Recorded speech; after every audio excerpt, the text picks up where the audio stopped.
Hi hello నమస్తే. నేను మీ కట్టా కార్తీక్. ప్రతిపక్ష హోదా ఇస్తే తప్ప నేను అసెంబ్లీకి రాను, నా ఎమ్మెల్యేని రానివ్వను. ఇప్పటి వరకు వైసీపీ అధినేత జగన్మోహన్ రెడ్డి తీసుకున్న నిర్ణయం ఇది. మరి మేము అసెంబ్లీకి వెళ్తాం, మీరు వచ్చినా రాకపోయినా ఎమ్మెల్యేలు ఒత్తిడి చేయడం ఫలితంగాను, లేకపోతే అనర్హత వేటు పడిద్దన్న ఒక భయమో, లేదు అసెంబ్లీకి వెళ్ళాలని ఒక మంచి తలంపో తెలియదు. కానీ రాబోయే కాలంలో అసెంబ్లీకి రావడానికి జగన్మోహన్ రెడ్డి గారు నిర్ణయించుకున్నట్టు తెలుస్తూ ఉంది. ఫిబ్రవరిలో జరిగే బడ్జెట్ సమావేశానికి హాజరు కావాలి అని అనుకుంటున్నట్టు తెలుస్తూ ఉంది.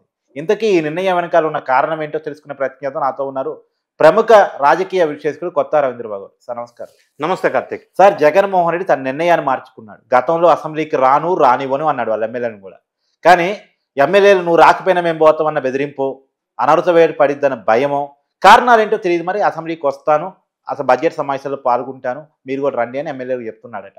ఏంటి కారణం? ఈరోజు ఆంధ్రప్రదేశ్ రాష్ట్రంలో రాజకీయ పరిణామాలు చకచక రోజుకు ఒక విధంగా రూపుదిద్దుకుంటున్న మారుతున్న సందర్భం మనం చూసాం. అవును. దానికి రకరకాల కారణాలు. చాలా ఏటుగా పేరు ప్రఖ్యాతులు చెందిన విజయసాయి రెడ్డి గారు రిజైన్ చేసి వైఎస్ కుటుంబానికి దూరంగా వెళ్ళటం, కేసుల్లో ఏటు, పార్టీలో టూ. ఎస్, అందుకే ఏటుగా పేరు ప్రఖ్యాతులు పొందాడు. ఆయన బయటికి వెళ్ళిన సందర్భం రాజకీయ ఈక్వేషన్లు చకచక మారిపోతా ఉన్నాయి. మిగతా ఇంకా కొంతమంది అదే లైన్లో ఉన్నారనేది ఒక వార్త.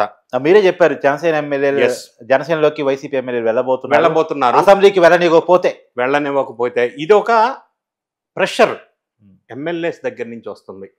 నంబర్ 1. నంబర్ 2, పార్టీ శ్రేణులంతా వేరే పార్టీ వైపు వెళ్తున్నారు. నంబర్ 3, పార్టీకి సంబంధించిన పెద్దవాళ్ళంతా రకరకాల కేసుల్లో జైలుకి వెళ్తున్న సందర్భం.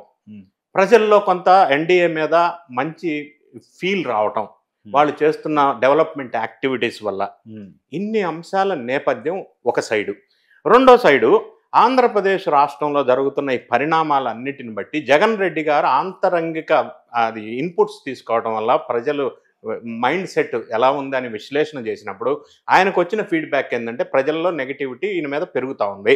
వైఎస్ఆర్ కాంగ్రెస్ పార్టీ ఏ రోజైనా పడవ మునిగిపోయే సందర్భం వస్తూ ఉంది అనేది ఒక ఆయనకున్న సమాచారం, కాన్ఫిడెన్షియల్ సమాచారం. ఇప్పుడు లండన్ నుంచి వచ్చిన తర్వాత ఆయన యాక్చువల్ ప్రోగ్రామ్ ఏంటంటే ప్రజల దగ్గరికి వెళ్ళి అన్ని ఏరియాస్ తిరిగి ప్రచారం చేయాలా అనేది ఒక ఆలోచన మొదలు జిల్లాల పర్యటన ఉండే. ఇప్పుడు ఆ డెసిషన్ని మార్చుకొని, వ్యూహాన్ని మార్చుకొని వచ్చిన తర్వాత ఫిబ్రవరి లాస్ట్ వీక్లో ఆంధ్రప్రదేశ్లో జరిగే బడ్జెట్ సెషన్ అసెంబ్లీకి అటెండ్ అవ్వాలని ఒక నిర్ణయం తీసుకున్నట్టుగా ఈరోజు లేటెస్ట్ వార్త మనకు వచ్చింది. సో ఆ నిర్ణయానికి గల కారణం ఏమంటే రకరకాల కారణాలుగా మనం విశ్లేషించవచ్చు. మీరన్నారు అనర్హత వేటేస్తారని వెళ్తున్నారా అని. చట్టం ప్రకారం అసెంబ్లీకి కానీ పార్లమెంట్కి కానీ అనర్హత వేటు వేయాలంటే 3 కండిషన్స్, 3 రకాల రీజన్స్ ఫిల్ఫిల్ అవ్వాలా. ఏదో ఒక రీజన్. ఒకటి, యాంటీ డిఫెక్షన్ లా ప్రకారం ఒక పార్టీ సింబల్ మీద, ఒక పార్టీ మీద గెలిచిన ఎమ్మెల్యే కానీ లేకపోతే ఎంపీ కానీ వేరే పార్టీలోకి మారటం వల్ల యాంటీ డిఫెక్షన్ లా వర్తిస్తుంది. దానివల్ల స్పీకర్ ఒక డెసిషన్ తీసుకొని అనర్హత వేటు వేయవచ్చును. ఒకటి. రెండో అనర్హత వేటుకి కండిషన్ ఏముందంటే యాజ్ పర్ ద సబ్జెక్ట్, ఒకవేళ ఆ ఎమ్మెల్యే కానీ ఎంపీ కానీ ఆయన మీద ఏ కోర్టు అయినా సరే కన్వెన్షన్ శిక్ష విధిస్తే, 2 సంవత్సరాల శిక్ష కనుక విధిస్తే, 2 సెక్షన్లు కానీ ఆ పైన కానీ మినిమం 2 years శిక్ష. నేను అక్యూజ్డ్ అనట్లా. అక్యూజ్డ్ అంటే వైఎస్ఆర్ కాంగ్రెస్ పార్టీ లీడర్స్ అంతా అక్యూజ్డ్, కేసులు ఉన్నాయి. నేను అట్లా అనట్లేదు, మిస్అండర్స్టాండ్ చేసుకోవద్దు. శిక్ష విధిస్తే 2 సంవత్సరాలు, అప్పుడు ఆ స్పీకరు ఆ క్యాండిడేట్, ఆ ఎమ్మెల్యేని కానీ ఎంపీని కానీ అనర్హత వేటు ప్రకటించే అవకాశం ఉంది. దీనికి ఎగ్జాంపుల్ దీన్ని ఏమంటారంటే ఆర్టికల్ 101 ప్రకారం. దీన్ని ఎగ్జాంపుల్ చెప్పవలసి వస్తే, రాహుల్ గాంధీ గారిని పార్లమెంట్ లో ఒక శిక్ష విధించినప్పుడు 2 సంవత్సరాల జైలు శిక్ష, ఆయన అనర్హత వేటు వేసి అదే రోజు రాహుల్ గాంధీ ఇళ్లు కూడా ఖాళీ చేయించిన సందర్భం గతంలో జరిగింది. క్యాంప్ ఆఫీస్ అదే ఢిల్లీలో ఇల్లు. పార్టీ అంటే ఎంపీగా ఉన్నాడు కాబట్టి కేటాయించిన భవనం తీసేశారు, ఖాళీ చేయించారు. అది ఏంటంటే ఆర్టికల్ 101 స్టే వచ్చిన తర్వాత మళ్ళీ బ్యాక్ వచ్చారు. సో ఆ కండిషన్ ఒకటి ఉంది.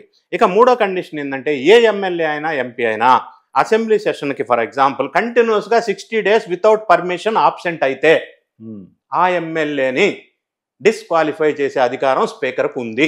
సార్, ఇది ఇన్ఫర్మేషన్ ఇచ్చి రాకపోయినా పర్లేదా, కేవలం స్పీకర్ పర్మిషన్ కావాల్సిందేనా? వితౌట్ పర్మిషన్ అంటే అనాథరైజ్డ్ ఆప్షన్స్ అంటాం మనం ఒక రకంగా భాషలో చెప్పాలంటే.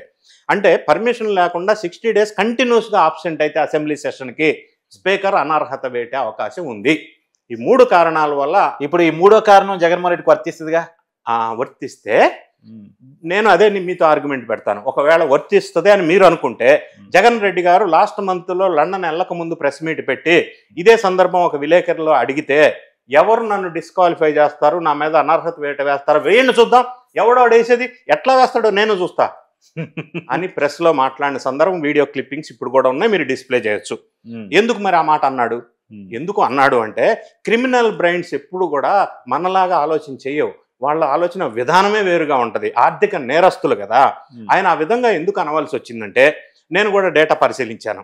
ఆంధ్రప్రదేశ్ రాష్ట్రంలో జగన్ రెడ్డి గారు పరిపాలించిన 5 సంవత్సరాల కాల పరిమితిలో నేను డేటా చెక్ చేసుకుంటే, 1 సంవత్సరం అసెంబ్లీ పెట్టింది 22 రోజులు, నెక్స్ట్ ఇయర్ అసెంబ్లీ పెట్టింది 24 రోజులు, థర్డ్ ఇయర్ అసెంబ్లీ పెట్టింది 32 రోజులు.